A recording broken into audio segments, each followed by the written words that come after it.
I'm very happy with the results, and I hope I will win next time too.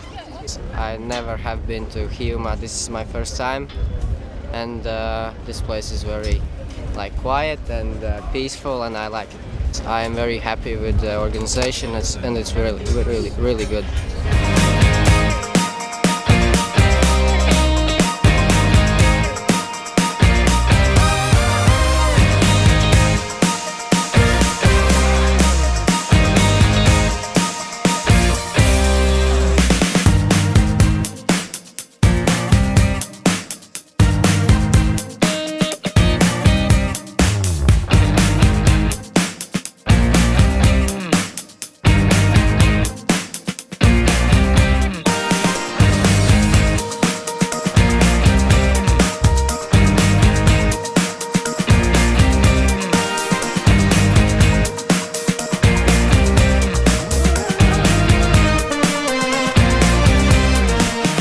Ma võtaksin oma võistluse kokku nii, et see oli väga raske ja väga keerulised olud olid ning need olud olid üsna kirjeldamatud. Teisel päeval läks kõige paremini ja teine päev soosis mulle kõige rohkem ning kuna teisel päeval ma sõitsin nii hästi, siis see tõi mulle edu sisse ja siis kuna tänane päev ei läinud kõige paremini ja esimene päev kammiti, siis teine päev tegi mulle nii hea vahe sisse. Minu meeskonnakaaslastel läks ka üsna hästi ja nemad on ka oma tulemustega suhteliselt rahul.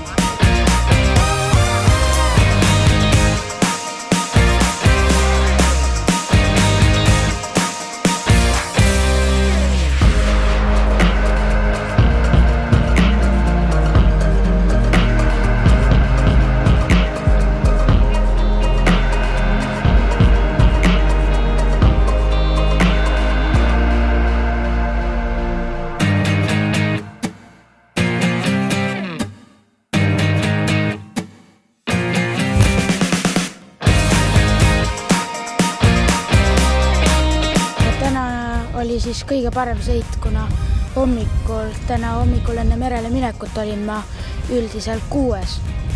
Ja siis täna tõusin siis esimeseks. Super. Kuidas sul eelnevad päevad läksid siis esimene päev ja teine päev? Normaalselt oli nii eespool sõita kui ka keskel. Korraldamine on väga hea ja mulle selles võistluse juures meeldib see, et sadam on hästi suur, et ruumi on palju.